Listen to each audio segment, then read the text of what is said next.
بجی ہے چند سانسیں یا نبی تشریف لے آؤ کہ رستا تک رہی ہے آپ کا بیمار کی چوکھٹ۔ اور یہ صرف ایک عاشق نہیں بلکہ کربلا کا پہلا شہید بھی ہے۔ ذرا کہہ دو ان کے نام پہ یا رسول اللہ۔ جو لوگ کھڑے ہیں اللہ سلامت رکھے، اور جا کے ماں کے قدم چوم لینا، کہنا ماں تیرے دودھ کا اثر تھا، پوری محفل کھڑے ہو کے سنی ہے لیکن تھکن کا احساس نہیں، کیونکہ کرم مدینے سے ہو رہا تھا۔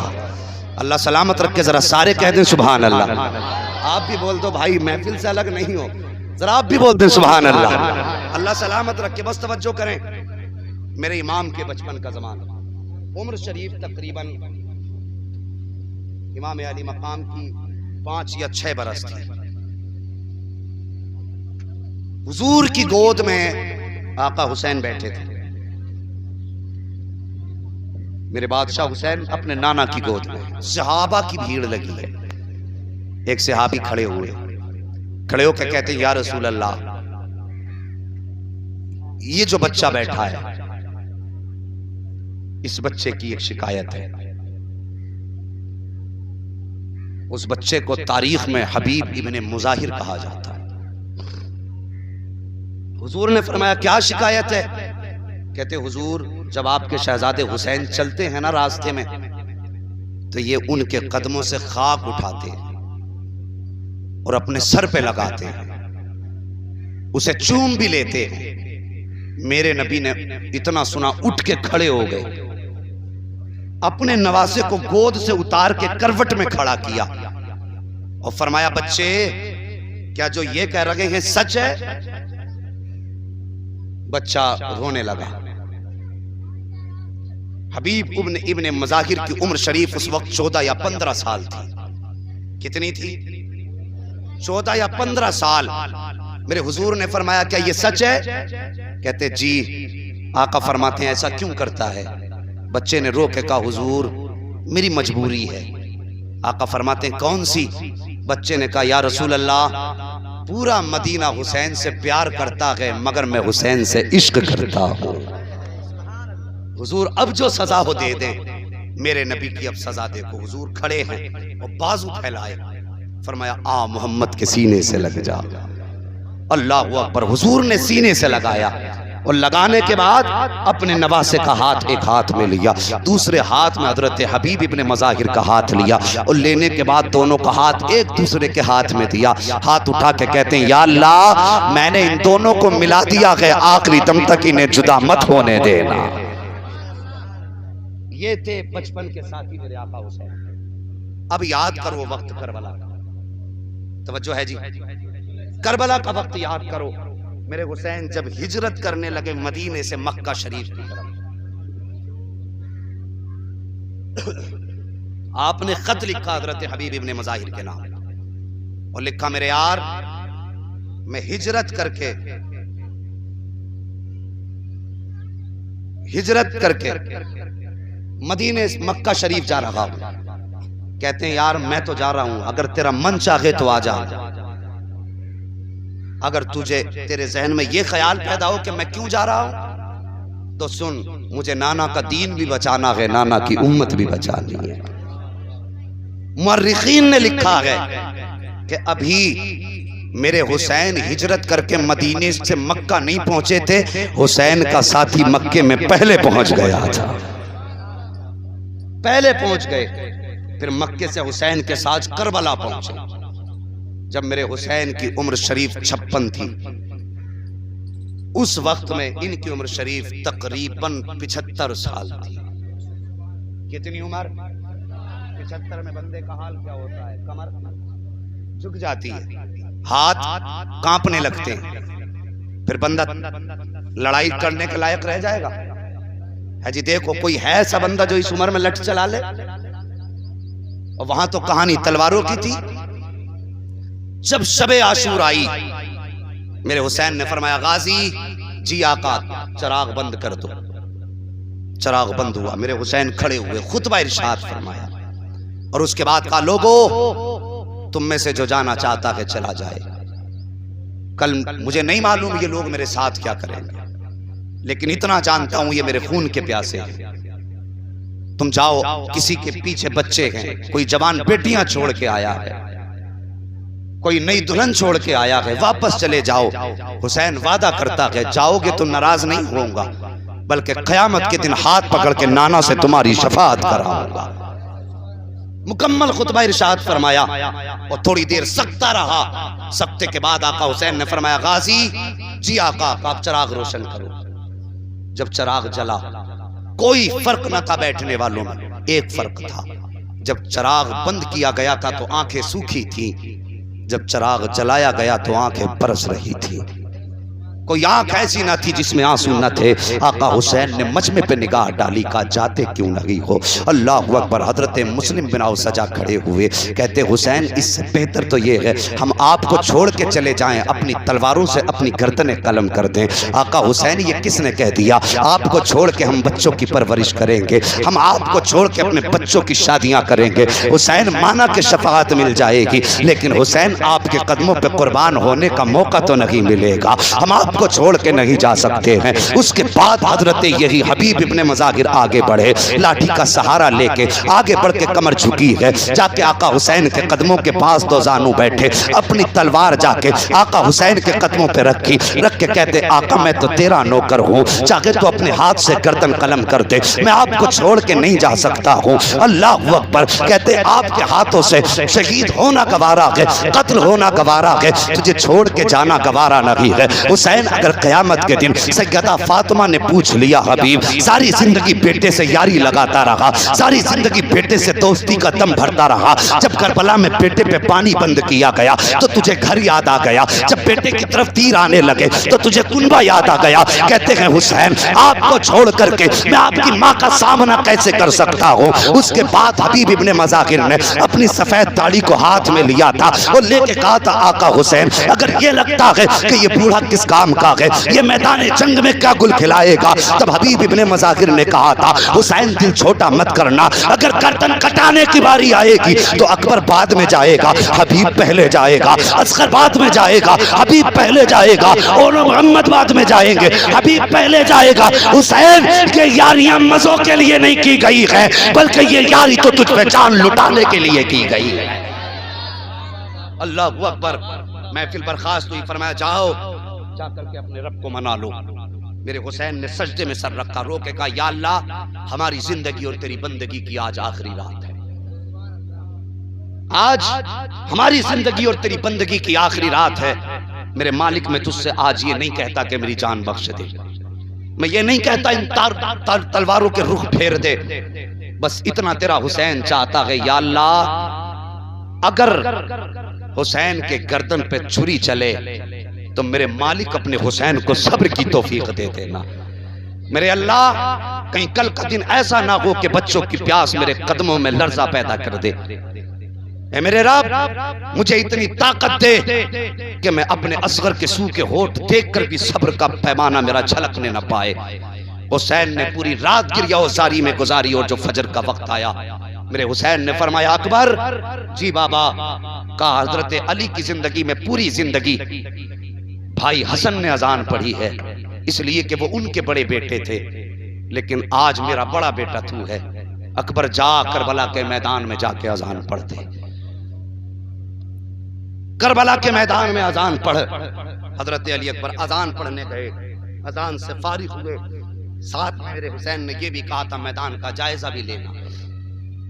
جنگ لڑنے والے لوگ مجاہدین میدان دیکھ کے لڑائی کرتے تھے، کہیں پیر اکھڑنے والی زمین تو نہیں ہے، کیسی زمین ہے، پیر پھسلیں گے تو نہیں۔ فرمایا جا زمین بھی دیکھ کے آنا۔ حضرت علی اکبر آئے ہیں میدان کربلا کا، جب چکر لگانے لگے کیا دیکھتے ہیں، ایک جگہ پہ ایک خاتون بیٹھی ہیں، اپنے دوپٹے کے آنچل سے زمین صاف کر رہی ہیں، آنسو بہا رہی ہیں، جیسی ہچکی کی آواز حضرت علی اکبر کے کانوں تک آئی ہے۔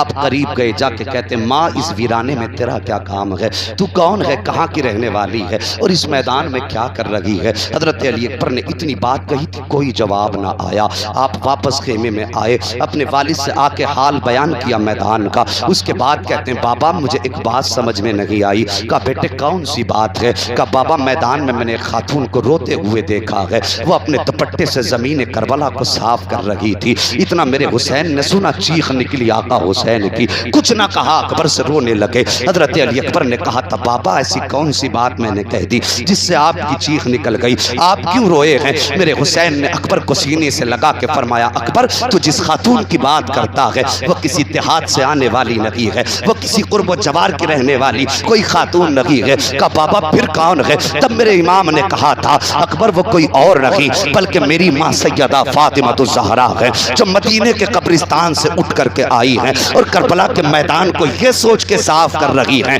تاکہ میرا حسین جب سواری سے نیچے آئے تو کوئی کنکر میرے حسین کے بدن میں چبھنے نہ پائے۔ اللہ اکبر سیدہ جب اتنا پیار شہزادے سے کرتی ہے کہ کنکر کا چبھنا گوارا نہیں ہے، تو جب ان کے 72 تلواروں کے زخم آئے ہوں گے تو میرے حسین کے جگر میرے سیدہ فاطمہ کے جگر پہ کیا گزری ہوگی، جب تیروں نے چھلنی کیا ہوگا بدن کو تب سیدہ کے دل پہ کیا گزری ہوگی، اس پر انشاءاللہ گفتگو پھر کروں گا۔ ادھر صبح کا سویرا ہوا ہے، 10ویں محرم کی صبح ہے، اعلان ہوا ابن زیاد کی جانب سے، عمرو ابن سعد نے کہا حسین ہے کوئی جو مقابلے میں آ سکے؟ میرے حسین نے تیاری شروع کر دی، جانے کا ارادہ کیا، اتنے میں لاٹھی ٹیک کر کے حضرت حبیب ابن مظاہر آئے، کہتے ہیں آقا حسین میرے ہوتے ہوئے آپ کربلا کے میدان میں جائیں یہ مجھے گوارا نہیں ہے۔ اللہ اکبر میرے حسین نے دیکھا حبیب کی جانب، کہتے حبیب میں جانتا ہوں یہ میری جان کے دشمن ہے، تم کیوں جا رہے ہو؟ مجھے معلوم ہے جب میرا سر تن سے جدا ہو جائے گا تو پھر انہیں کسی کے خون کی ضرورت نہیں ہوگی۔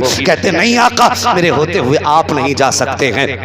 اس کے بعد کہتے حضور بس تمنا ہے آپ اپنے ہاتھ سے مجھے سواری پہ بیٹھا دیں۔ آقا حسین نے اپنے ہاتھ سے حضرت حبیب ابن مظاہر کے ہاتھ میں تلوار دی، جیسی ہاتھ میں تلوار دی ہے حضرت حبیب ابن مظاہر نے لاٹھی پھینک دی ہے، اور پھینکنے کے بعد کہتے ہیں آقا بس میری ایک خواہش ہے، میں کربلا کے میدان میں جا رہا ہوں۔ کہا کون سی خواہش؟ کہا آج آخری بار اپنے ہاتھوں سے سواری پہ سوار کر دے، آج یاری کا آخری حق بھی ادا کر دے، اپنے یار کو سینے سے لگا کے رخصت کر دے۔ میرے حسین نے حضرت حبیب ابن مظاہر کو سینے سے لگایا ہے، جیسے سینے سے لگایا سواری پہ بیٹھنے کا وقت آیا، حبیب ابن مظاہر کہتے ہیں آقا کا جی کا میری ایک بات سن لیجئے۔ کہا کون سی بات؟ کا ایک قدم ذرا پیچھے ہٹائیے۔ میرے آقا حسین نے قدم پیچھے ہٹایا ہے، حبیب ابن مظاہر نے کربلا کی خاک حسین کے قدم کے نشان کی مٹی اٹھائی ہے اور اٹھانے کے بعد پھر سے چومی ہے، سر پہ ڈالی ہے۔ اب کہتے ہیں اب شوق سے سوار کر دیجئے۔ اللہ اکبر حبیب سوار ہوئے ہیں گھوڑے پر،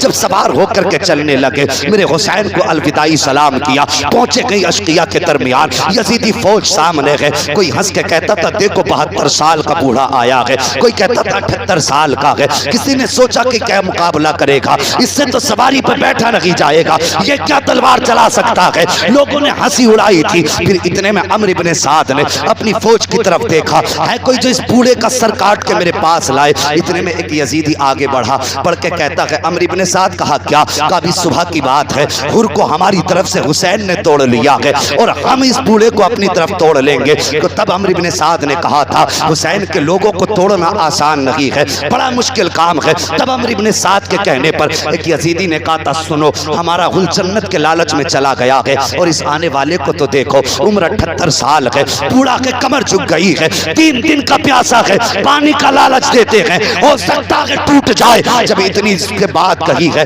عمرو بن سعد نے کہا تھا ٹھیک ہے کر کے دیکھ لو۔ ایک یزیدی نے ہاتھ میں پانی کا پیالہ لیا، فوج سے آگے بڑھا، جب فوج سے آگے بڑھا دوسرے نے کاندھا پکڑ کے پیچھے کھینچ لیا، خبردار پاس مت چلے جانا ورنہ جان کھو دو گے۔ کچھ یزیدی آگے بڑھے، تلوار چلائی، 72 سال کے بوڑھے کے مقابلے میں آئے۔ ایک روایت کے مطابق 72 سال کے بوڑھے نے 41 یزیدیوں کو فنا فنار کیا تھا، اور جب 41 کٹ گئے تب پھر پانی والا آگے بڑھ کے کہتا ہے کہ اس کو پانی سے توڑا جا سکتا ہے، تلوار سے نہیں ہرایا جا سکتا۔ ایک یزیدی آگے بڑھا، پانی کا اشارہ اشارہ کیا، کہا حبیب 72 سال کا بوڑھا ہے، تیری پیاس پہ ترس آ گیا ہے، لے آ کر کے پانی پی لے، آ اپنی پیاس بجھا لے۔ حبیب ابن مظاہر نے اتنا دیکھا، دیکھنے کے بعد تلوار نیام میں ڈالی ہے، اور تلوار نیام میں ڈالی۔ یزیدی مسکرایا، دیکھ کے کہنے لگا لوگو میں نے کہا تھا پیاس سے توڑ لوں گا، پانی دکھا کے توڑ لوں گا، میں نے توڑ لیا ہے۔ حبیب آگے بڑھے،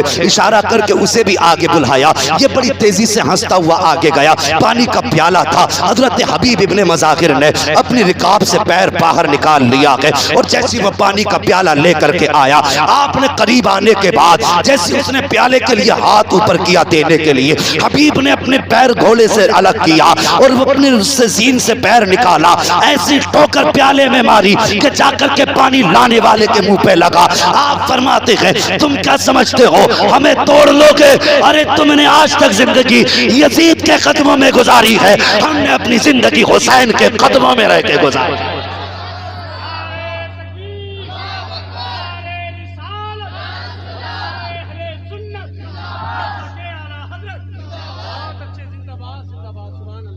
غصے میں فرمایا یزیدیوں پہچانا نہیں، تم اور ہو ہم اور ہیں، تم پانی پہ بک سکتے ہو، ہم تو حسین کے ہاتھ پہ ہاتھ دے کے بک چکے ہیں۔ اب یہ وہ نشہ نہیں جسے ترشی اتار دے۔ ٹھوکر ماری، ایک جنون پھیل گیا پوری فوج میں۔ پھر حبیب ابن مظاہر پہ مقابلہ کرنے کی طاقت کس میں ہوتی؟ بیٹھا کے تو حسین نے بھیجا تھا، جس کے ہاتھ میں تلوار علی کا بیٹا دے، اس بہادر کا بیٹا جس نے باب خیبر کو یوں اٹھا کے تیر کر دیا ہو، جس باب خیبر کو 42 لوگ ہلاتے ہوں، پورے خیبر کے قلعے میں حسین علی نے ڈھال کی جگہ استعمال کیا، اور فرمایا گیا جنگ کے بعد جب گھما کے علی نے اسے پھینکا تھا تو 70 میٹر دور جا کر کے گرا دیا۔ اس کا بیٹا ہے حسین، کسی کمزور باپ کی اولاد نہیں، بلکہ علی خدا کا پہلوان ہے، شاہ مردہ شیر یزداں قوت پروردگار، لا فتح الا علی لا سیف الا ذوالفقار۔ جب چاروں طرف سے تیروں کی بارش ہوئی، جب چاروں طرف سے تیروں کی بارش ہوئی، لگنے لگے جسم میں آ کے، پار ہونے لگے تیر، گھوڑے سے نیچے آنے لگے، پیر نکلا، سین سے نیچے آئے، آواز دی ادرکنی یا حسین۔ میرے حسین نے اتنا سنا خیمے سے دوڑ لگا دی، آواز دیتے آ رہے تھے کہاں میرا بوڑھا یار، کہاں کے میرے بوڑھے یار؟ کوئی پتہ نہ چلا، آہستہ سے آواز آئی حسین جہاں اکبر نے اذان دی تھی وہیں لیٹا ہوں، جہاں سیدہ فاطمہ آئی تھی وہی ہوں۔ میرے حسین دوڑ کر کے گئے، زمین پہ گھٹنے رکھے، اپنے یار کی گردن اٹھا کے گود میں سر رکھا، تیر سینے میں لگے تھے۔ آقا حسین نے کچھ تیروں کو توڑا، ابھی کچھ تیر توڑے تھے کہ حضرت حبیب ابن مظاہر کہتے ہیں آقا یہ تکلیف نہ اٹھا، اب میرا دنیا سے جانے کا وقت آ گیا ہے، ایک وعدہ کر لیجئے۔ کہا کون سا وعدہ؟ کہا حسین اگر میرا انتقال ہو جائے تو میرا سر اپنی گود میں رکھنا اور اپنا رخ مدینے کی طرف کر لینا، اور اتنا کہہ دینا یا رسول اللہ میں حبیب سے راضی ہوں، آپ بھی راضی ہو جائے، اور اتنا کہہ دینا میں نے یاری کا حق ادا کر دیا ہے۔ اللہ اکبر، میرے حبیب کی اتنی بات سنی حسین کی آنکھیں برسنے لگی۔ کتنا عظیم منظر تھا اور کتنا مبارک منظر تھا حضرت حبیب ابن مظاہر کے لیے۔ وہ لوگوں کوئی مرتا ہے تو بیڈ پہ مرتا ہے، کسی کو بستر نصیب نہیں ہوتا، کسی کو پاک لباس نصیب نہیں ہوتا، کسی کا بدن پاک نہیں ہوتا مرتے ٹائم۔ وہ کتنے نصیب والا ہوگا جس سے گود جنت کے سردار، جوانوں کے سردار کی ملی ہو۔ اللہ اکبر، آپ لیٹے ہیں، لیٹنے کے بعد آقا حسین سے کہتے ہیں میرے سردار کا جی ایک کام اور کیجئے۔ کہا کیا؟ کہا ذرا اٹھ کے کھڑے ہو جائیے۔ میرے حسین اٹھ کے کھڑے ہوئے ہیں، قدم پیچھے ہٹایا ہے، پھر حضرت حبیب نے مٹی اٹھائی ہے، وہی بچپن کا عمل جو مصطفیٰ کے سامنے کرتے رہے تھے، پھر مٹی اٹھائی اور سر پہ ڈالی۔ کہتے ہیں آقا بس اب کچھ دیر کے لیے بیٹھ جائیے۔ آقا حسین نے بیٹھے، سر گود میں رکھا ہے حبیب ابن مظاہر کا، چار چاہتے تھے کہ آنکھیں بند کریں, آنکھوں پہ ہاتھ رکھنا چاہتے تھے, لیکن حبیب کی آنکھوں میں آنسو آ گئے. کہتے آقا کچھ دیر کا مہمان ہوں, آنکھیں بند نہ کیجئے, میں چاہتا ہوں کہ آخری سانس تک آپ کے چہرے کا دیدار کر کے چلا جاؤں. میرے حسین نے ہاتھ پیچھے کیا ہے, نظریں سے نظریں ٹکرائی ہیں, یار نے یار کو دیکھا ہے اور روح قفس انصری سے پرواز کر جاتی ہے. اللہ اکبر. تبھی تو بریلی سے صدا آتی ہے, یہ نصیبوں والی موتیں ہیں, یہ قسمت والی موتیں ہیں جس کے لیے بریلی سے آواز آتی ہے, کر وقت اجل سر تیری چوکھٹ پہ جھکا ہو, جتنی ہو قضا ایک ہی سجدے میں ادا. اور صاحب یہ تھے جنہوں نے ان سے یاریاں کی, اور جو بغداد گھوم کے آئے ہیں اور جو کربلا معلّہ گئے ہیں وہ اچھی طرح جانتے ہیں. آج بھی تم جائیے کسی بھی اگر ادھیکاری کے آفس میں جاتے ہو, اس کے دروازے پہ پہلے اس کا پیے یا لیے یا دیے کوئی نہ کوئی ملتا ہے. ہاں, دروازے پہ کوئی نہ کوئی بندہ ضرور ملتا ہے. پہلے اس سے ملو گے, پھر اس کے بعد بڑے ادھیکاری سے ملو گے. بادشاہ سے ملنے کے لیے پہلے وزیر سے ملنا پڑتا ہے, حاکم سے ملنے سے پہلے اس کے ملازم سے ملنا پڑتا ہے. آج کربلا آپ چلے جائیں جہاں میرے حسین کی قبر انور ہے, آپ کے پیروں کی جانب حضرت حبیب ابن مظاہر کی قبر ہے. گویا آج بھی قبر اعلان کر رہی ہے, اور میرے آقا سے ملنے والے پہلے مجھ سے ملنا پڑے گا, اس کے بعد تجھے حسین سے ملنے ملے گا. آج بھی اپنے آقا کے قدموں میں لیٹ کر کے پہرے داری کر رہے ہیں. اللہ تعالی ہمیں اہل بیت کا سچا عشق عطا فرما دے. ہاں بھائی, اتنی گزارش سے ڈھول تماشے نہ کرنا, باجے گاجے نہ کرنا. کچھ شیعوں نے ہمارے سماج میں یہ بیماری پھیلا رکھی ہے, یہ خرافات ڈھول بجانے کو ہم حسینیت سمجھتے. نہیں بندے, حضور دنیا میں آقا نے ارشاد فرمایا میں دنیا میں ڈھول اور مزامیر توڑنے کے لیے آیا, اور انہی کے نواسے کی شہادت پہ ڈھول بجے, یہ ہمارے نبی کو گوارا نہیں ہے. یہ شیطانی عمل ہے, اس سے بچیے. رہ گئی بات تعزیہ داری کی, تو تعزیے اس طرح بناؤ جس طرح شریعت نے ہمیں اجازت دی ہے. سمجھ نہیں اجازت کیا ہے؟ یہ تماشے جو ہیں آج ہم نے میلے بنا دیے. اللہ ہماری قوم کو بچائے اس سے. یہ فضول خرچیاں, 200 فٹ اونچے تعزیے, 300 فٹ کی اونچائی کے لوگ تعزیے لے کے چل رہے ہیں. کئی بار لائن میں ٹکراتے ہیں, کئی بار گر جاتے ہیں, کتنے مر جاتے ہیں, اور 10 تاریخ کے بعد کہتے ہیں اب اسے شہید کرنے لے جا رہے ہیں کربلا میں. یہ کیا ہے؟